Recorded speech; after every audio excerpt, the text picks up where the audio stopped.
गांव में गोपी नाम का आदमी था। वो एक रेलवे स्टेशन पर काम किया करता था। सब कुछ सही चल रहा था। फिर एक दिन उसे काम से लौटने में देर हो जाती है। बाहर बारिश होने की वजह से उसे कोई रिक्शे वाला भी दिखाई नहीं मिलता। अरे ये क्या, आज तो कोई रिक्शा वाला भी नहीं है। अब क्या करूं? हाँ, एक काम करता हूँ, पटरी के किनारे किनारे चलता हूँ। फिर गोपी छाता लेकर पटरी पर चलने लगता है। वहाँ उसके अलावा कोई भी नहीं होता। वहाँ बहुत अंधेरा होता है।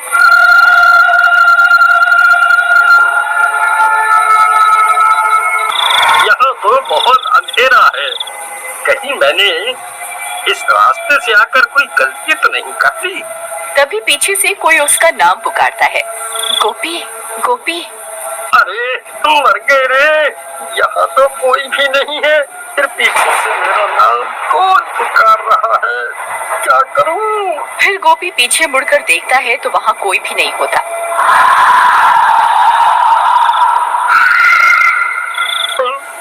अरे यहाँ तो कोई भी नहीं। वो अफवाह सच तो नहीं? नहीं नहीं, ऐसा नहीं हो सकता। फिर वो भागना शुरू कर देता है और भागते भागते अपने घर पहुँच जाता है। अरे सीमा, जल्दी दरवाजा खोलो। सीमा सीमा, अरे जल्दी दरवाजा खोलो। अरे जल्दी खोलो। अजी क्या हुआ? आप इतने घबराए हुए क्यों हो? ऐसा क्या हो गया? अरे जल्दी अंदर चलो, आज तो मैं बाल बाल बच गया। बाहर बारिश होने की वजह से आज मुझे घर के लिए कोई रिक्शा नहीं मिला। इस वजह से मैं पटरियों के रास्ते से घर आने लगा। तभी किसी औरत ने मेरा नाम पुकारा।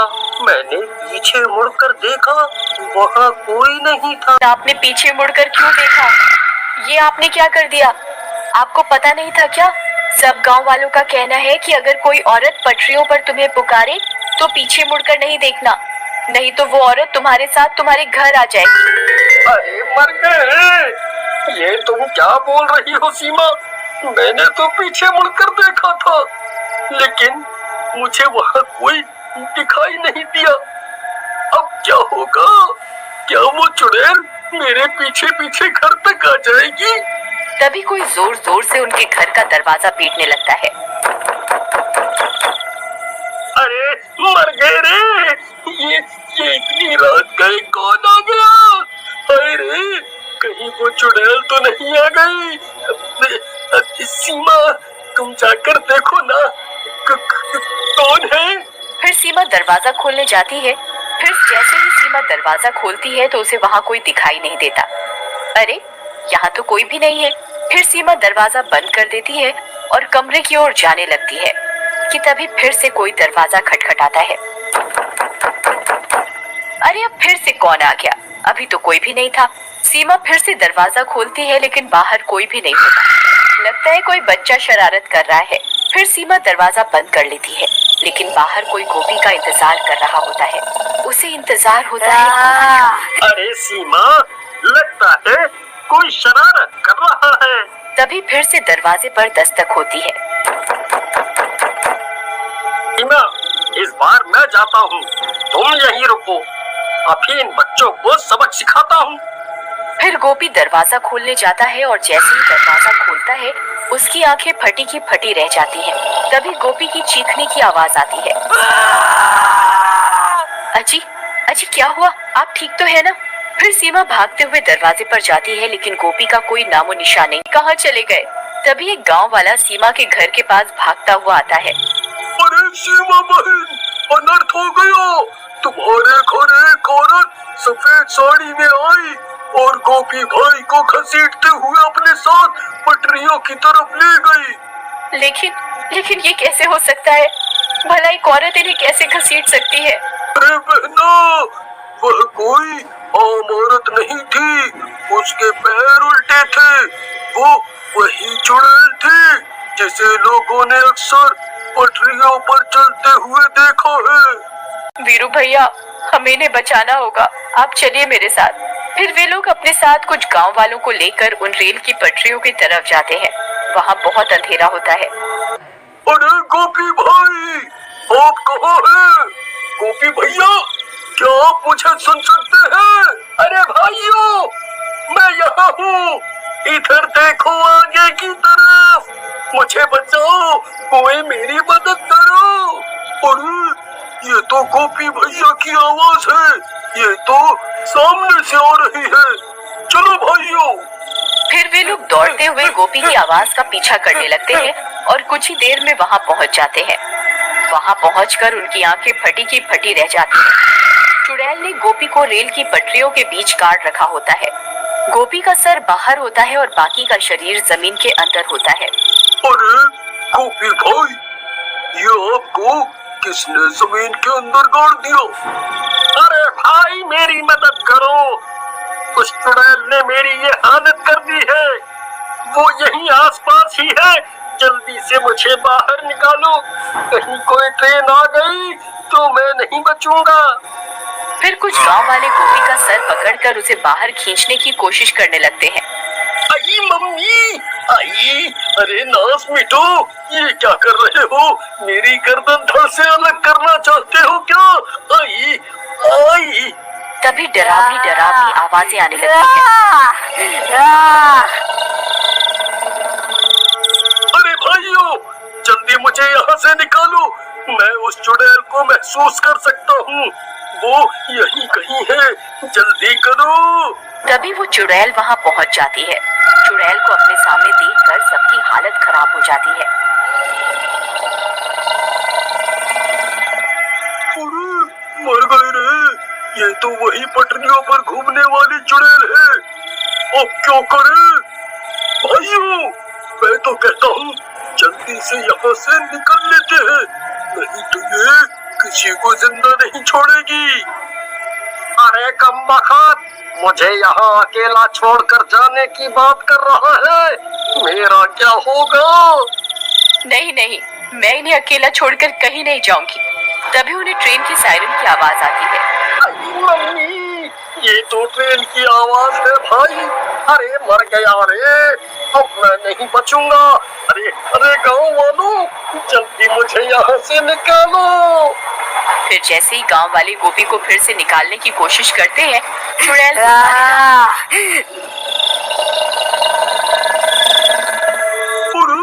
भागो रे, ये चुड़ैल अब हमें नहीं छोड़ेगी।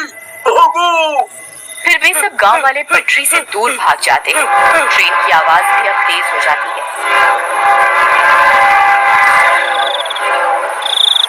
सीमा दूर से आती हुई ट्रेन को देख लेती है। अब तुझे कोई नहीं बचा सकता।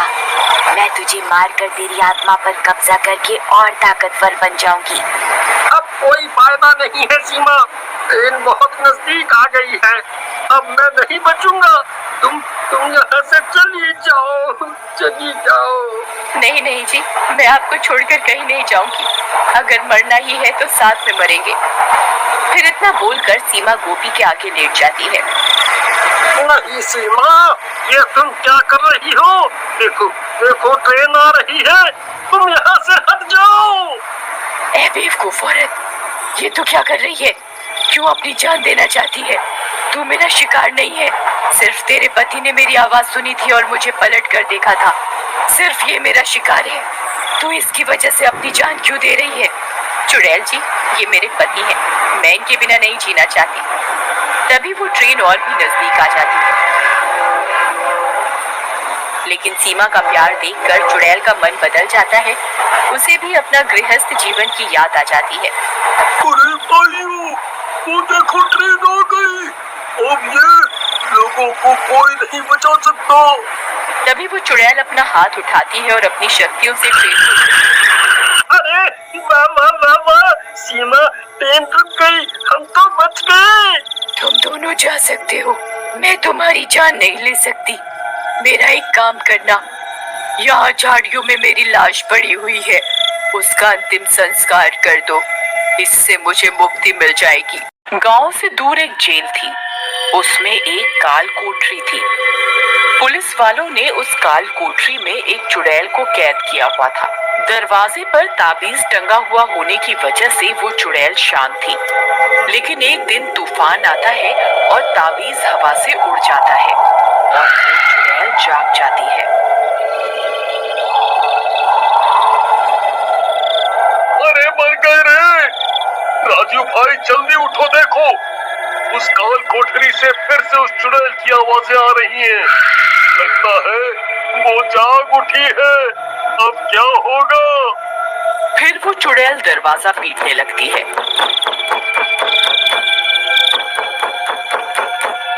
एक हवलदार सीधा भागता हुआ सीनियर अफसर के पास जाता है। अरे नास मिटे, किधर भाग रहा है? ये लॉकअप का दरवाजा तो खोलता जा, हम कहाँ भागे? वो चुड़ैल सबसे पहले हमें ही अपना शिकार बनाएगी। अरे कम बखत ये ताला तो खोलता जा। फिर हवलदार भागता हुआ सीनियर पुलिस वाले के पास जाता है। जनाब, जनाब, अनर्थ हो गया। वो ताबीज जो आपने उस काल कोठरी के दरवाजे पर टांगा था, वो तो हवा से पता नहीं कहाँ उड़ गया। अब वो चुड़ैल गुस्से में दरवाजा पीट रही है। अब क्या करें? तभी जोर से धमाका होता है और वो चुड़ैल दरवाजा तोड़ देती है और बाहर निकल आती है। जनाब, लगता है उस चुड़ैल ने दरवाजा तोड़ दिया है। हमें यहीं कहीं छुपना होगा। जो जल्दी से टेबल के नीचे छुप जाओ। राजू भाई, जल्दी से इस कंबल के नीचे छुप जाओ। वो चुड़ैल आजाद हो चुकी है। अगर उसने हमें देख लिया तो हमारी शामत आ जाएगी। फिर सब कैदी कंबल ओढ़कर छुप जाते हैं और चुड़ैल वहीं जेल में अपने शिकार की तलाश करने लगती है।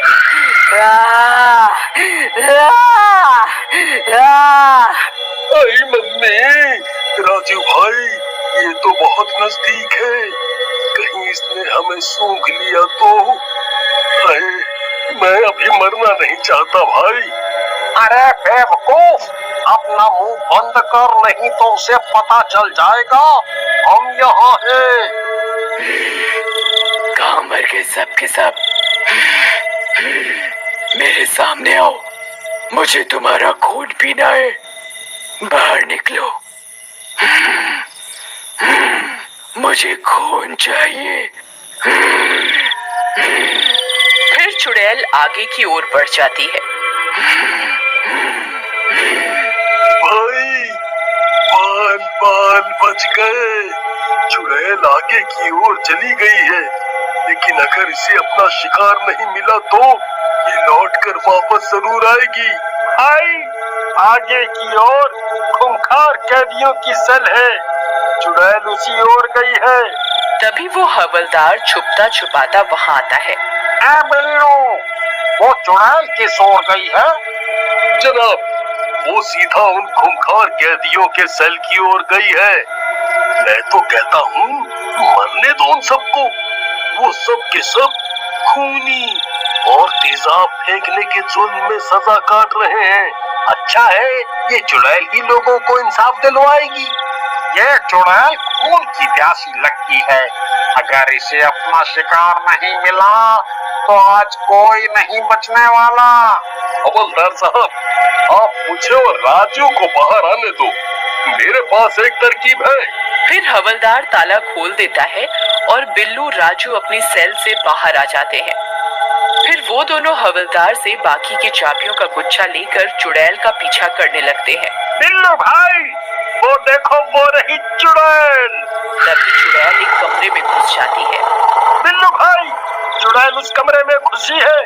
अब क्या करना है? तुम्हारे पास कोई तरकीब है क्या? हाँ भाई, तरकीब तो है।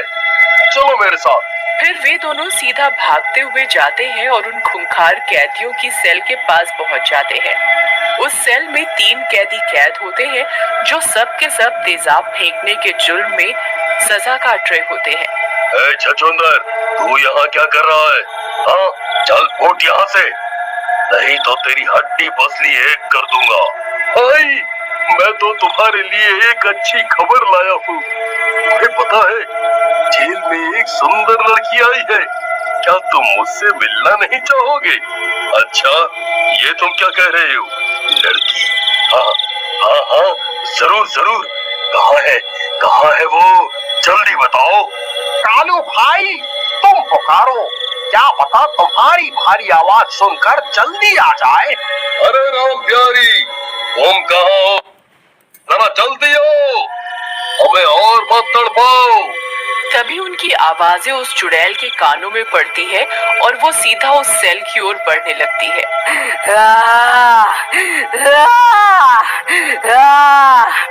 अरे मर गए रे बिल्लू भाई, चुड़ैल ने हमारी आवाज सुन ली, वो तो इसी ओर आ रही है।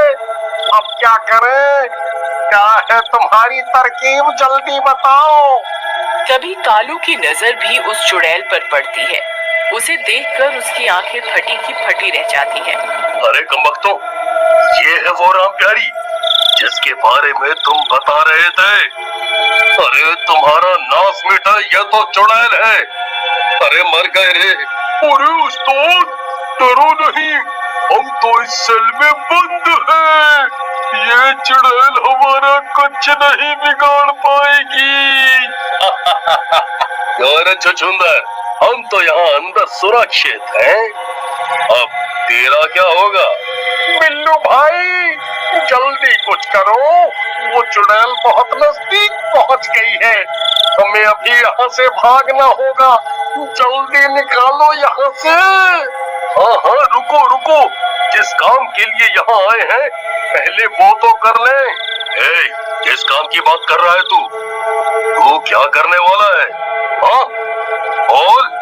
फिर बिल्लू उन खूंखार कैदियों के सेल में लगा ताला खोलने लगता है। अरे अरे नास मिटे कमबख्त, ये क्या कर रहा है? ये ताला क्यों खोल रहा है? अरे रुक जा, हमें मरवाना चाहता है क्या?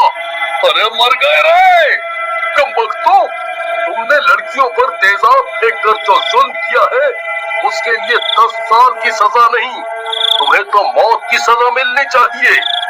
तभी बिल्लू ताला खोलकर वहां से भाग जाता है और चुड़ैल वहां पहुंच जाती है। चुड़ैल उन कैदियों को देखकर गुर्राने लगती है। मैं बहुत देर से भटक रही हूँ, अब जाकर कोई इंसान मिला है। अब मैं तुम सबका खून पीकर अपनी प्यास बुझाऊंगी। फिर चुड़ैल कुंडी खोलकर सेल के अंदर घुस जाती है। अरे अरे मर गए रे। ऐ चुड़ैल, चुड़ैल हमें माफ कर दो। हमें हमें छोड़ दो, हमें छोड़ दो। फिर चुड़ैल कालू को पकड़ लेती है और उसका सर धड़ से अलग कर देती है और बारी बारी से उन तीनों कैदियों को जान से मारकर उनका मांस खाने लगती है। तभी बिल्लू भागता हुआ आपके पास पहुंचता है। जनाब जनाब, मैंने उस चुड़ैल को कालू की सेल में घुसा दिया है। अब हमें उसे वहीं रोकना होगा। अगर वो बाहर आ गई तो कोई नहीं बचेगा। पहले हमें वो ताबीज ढूंढना होगा, उसी की मदद से हम उसे रोक सकते हैं। फिर वो सब मिलकर उसी जगह पर भागते हुए जाते हैं और ताबीज ढूंढने लगते हैं। मिल गया जनाब, देखिए वो रहा वो ताबीज जिसकी हमें तलाश थी।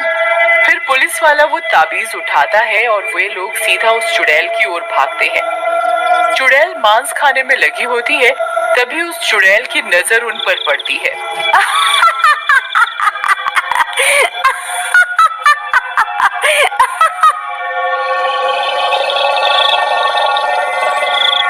अच्छा हुआ तुम भी आ गए, अब मैं तुम्हारा खून पीऊंगी।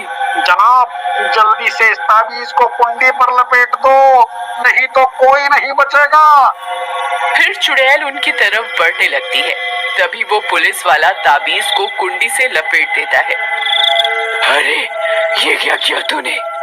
तभी चुड़ैल तड़पने लगती है और सेल के कोने में जाकर कंबल के नीचे छुप जाती है।